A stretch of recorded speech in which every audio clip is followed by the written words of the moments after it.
Before you watch this story, hit that like button and subscribe to our channel right now. What you're about to witness is one of the most satisfying moments of karma you'll ever see. A group of executives mock a man at a corporate event, deliberately humiliating him by pouring wine on him. But they have no idea who he really is. They don't know that he's the silent owner of their entire company, and he's about to teach them an unforgettable lesson about respect. This story will absolutely shock you.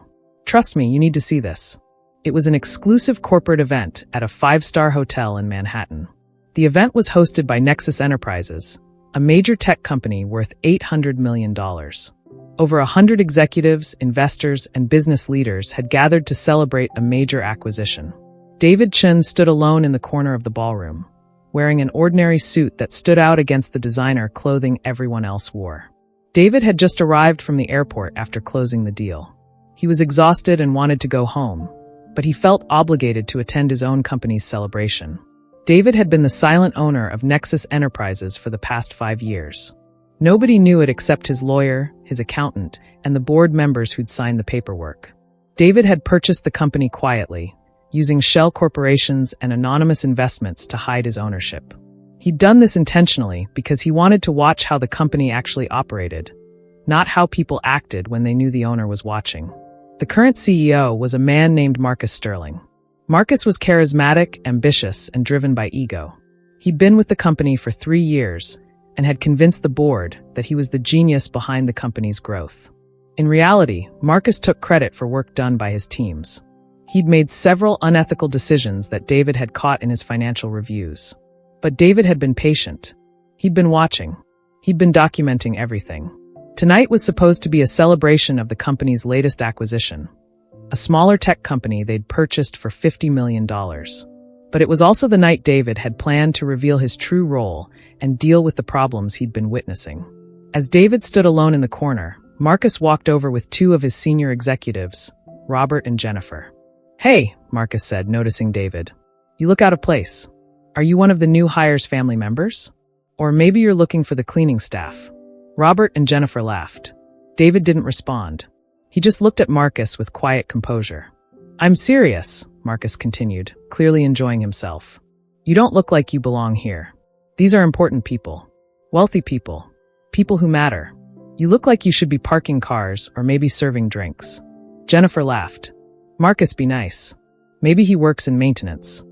"That would explain the cheap suit," Robert added, smirking. Marcus grabbed a glass of red wine from a passing server.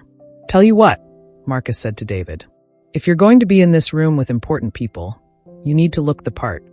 Before David could respond, Marcus poured the entire glass of wine down David's chest. The wine soaked through David's shirt, dripping onto his pants and shoes. David stood there, completely still, watching Marcus. Robert and Jennifer erupted in laughter. Other executives noticed and started laughing too. Within seconds, a circle had formed around David, and people were pointing and laughing at the man covered in wine. "Now you look like you belong," Marcus said, grinning. "You look like someone who just wandered in from the street." The laughter continued. Nobody stepped in to help David. Nobody told Marcus that this was inappropriate. Everyone was too caught up in the entertainment of mocking this stranger. David left the ballroom quietly. He went to the bathroom and cleaned himself up as best he could. Then he left the hotel completely. David Chun was the son of immigrants. His parents had come to America with nothing. They'd worked multiple jobs. They'd saved every penny. They'd invested in real estate and small businesses. David had learned from his parents' example. He'd studied business in college and had started his first company at 25 years old. He built that company from scratch and sold it for $50 million when he was 32. After that sale, David had invested his wealth wisely. He'd bought property. He'd invested in stocks and bonds. He'd become a very wealthy man, worth over $500 million by the time he was 40. Then David had decided to purchase Nexus Enterprises. The company was struggling at the time. The stock price was down. The previous CEO had been forced out due to fraud allegations. But David could see the potential. He could see that the company had good products, good employees, and just needed better leadership. David had purchased the company quietly, allowing the board to think that an investment group from overseas had bought them. David wanted to understand the company's problems before revealing his ownership. What David had discovered was troubling. Marcus Sterling, the CEO, had been taking credit for employees' work. Marcus had been making unethical deals that technically weren't illegal, but were morally wrong. Marcus had been creating a toxic culture where people were afraid to speak up or challenge his decisions. But David had also been impressed by the employees. He'd seen the innovation happening at lower levels of the company. He'd seen people working hard despite a difficult leadership situation. He'd seen potential. David had been planning to reveal his ownership at the right moment and make changes. That moment was supposed to be after the celebration tonight. David had planned to call a board meeting in the morning to discuss his vision for the company's future. But Marcus's actions at the celebration had accelerated David's timeline. David wasn't angry. He'd seen much worse in the business world. But he understood that Marcus needed a lesson about respect and humility. David went home to his penthouse apartment and changed into fresh clothes. He made some phone calls to his lawyer. He sent instructions to the board members. Then he went to sleep, knowing that tomorrow would be a day of significant change. The next morning, Marcus arrived at Nexus Enterprises' Manhattan offices feeling confident and triumphant. He'd successfully humiliated the stranger at the corporate event. He'd enjoyed the laughter and the attention. He felt like he was a powerful man who could do whatever he wanted. When Marcus walked into his executive office, he found his lawyer waiting for him. The lawyer looked serious. "Mr. Sterling," the lawyer said, "I'm here on behalf of the board of directors of Nexus Enterprises. They've called an emergency meeting in 15 minutes in the boardroom. Your attendance is mandatory." Marcus was confused. "What's this about?" he asked. "I have meetings scheduled today." "The board will explain," the lawyer replied. 15 minutes later, Marcus walked into the boardroom. He found all 7 board members sitting around the table. And sitting at the head of the table was David Chun, the man Marcus had humiliated the night before. Marcus's face went pale. "Good morning, Marcus," David said calmly. "I think we need to have a conversation about your leadership of this company." The board members distributed a document to everyone in the room. It was a detailed report of Marcus's financial decisions, unethical business practices, and problematic management style over the past 3 years. The document was over 50 pages long. It included emails, financial records, and testimonies from employees. Marcus tried to defend himself, but the evidence was overwhelming. More importantly, David was now revealed as the owner of the company, and the board had clearly taken his side. "You've done a good job growing revenue," David said, speaking in a measured, unemotional tone. "But revenue isn't everything. The way you've treated employees, the ethical corners you've cut, the way you've created a culture of fear. These are significant problems." David paused, making direct eye contact with Marcus. "Last night, you poured wine on a stranger to entertain your colleagues," David continued. "You humiliated him publicly. You made him feel small. That act showed me exactly what I needed to know about your character and your fitness to lead this company." Marcus realized what was happening. "You're firing me," Marcus said, his voice shaking. "I'm not firing you," David replied. "You're resigning. You have until the end of business today to clean out your office. You'll receive a severance package based on your employment contract, but your services are no longer needed." David stood up. "The board and I have decided to restructure the company's leadership. Your position will be eliminated. The executives who've reported to you will now report directly to the board. I'll be taking on a more active role as owner, and will be implementing new policies focused on ethical business practices and employee well-being." Marcus tried to argue, but it was clear that the decision had already been made. He was forced to leave the boardroom. Within hours, news of Marcus's resignation spread through the company. The reason wasn't officially disclosed, but rumors started circulating. People began talking about the executive who'd been forced out. David called an all-hands meeting and addressed the entire company. "I'm David Chun," he said, introducing himself. "I'm the owner of Nexus Enterprises, and I've been with this company for 5 years, though most of you didn't know that. I've been watching this company carefully. I've seen the innovation. I've seen the hard work. And I've seen the problems with our leadership culture." David explained the changes he would be making. He announced that the company would be implementing new ethics policies. He announced that employee compensation would be increased by 15%. He announced that the toxic culture would be replaced with one based on respect and collaboration. Most importantly, David announced that any employee who had felt uncomfortable speaking up about problems would now be encouraged to do so without fear of retaliation. The response from employees was overwhelming. People applauded. Many people cried. For the first time in years, they felt like their company was being led by someone who actually cared about them. Over the next 6 months, David implemented major changes at Nexus Enterprises. He hired a new CEO, a woman named Dr. Patricia Wong, who had a reputation for ethical leadership and employee focus. Dr. Wong had worked at several companies where she'd successfully transformed toxic cultures into positive ones. David removed several senior executives who had been enabling Marcus's unethical behavior. He promoted several mid-level managers who'd been doing excellent work but hadn't been recognized under Marcus's leadership. He also did something that shocked the business community. He gave employee stock options to every employee at the company, not just executives. This meant that every employee, from entry-level to senior level, would benefit if the company's value increased. The changes had an immediate impact. Employee satisfaction scores increased dramatically. Productivity increased. Innovation increased. The company's stock price, which had been declining, started climbing. Customers also noticed the change. The company's reputation improved. They started winning new contracts and expanding their business. David attended a business conference 6 months after removing Marcus.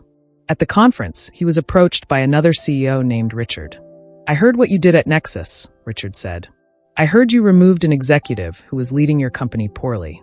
How did you maintain such calm when dealing with him?" David thought about Marcus pouring wine on him at the celebration. "I understood something important," David said. "I understood that Marcus's behavior came from insecurity and a lack of understanding about what real leadership is. Instead of being angry with him, I felt compassion for him.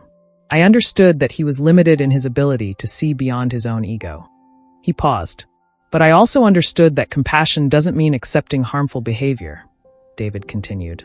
"It's possible to be compassionate towards someone while still holding them accountable for their actions. That's what I did with Marcus. I held him accountable, but I did it professionally and clearly." Richard nodded. "That's a mature way to handle it. Most people would have been vindictive. Vindictiveness would have just hurt the company more," David replied. "My goal was to help the company thrive. That required making difficult decisions, but those decisions were based on what was best for the organization, not on revenge." The story of what had happened at Nexus Enterprises spread through the business community. It became known as a case study in ethical leadership and how to handle organizational transformation. David was invited to speak at business schools. He wrote articles about leadership and ethics. He became known not just as a successful businessman, but as a leader with principles.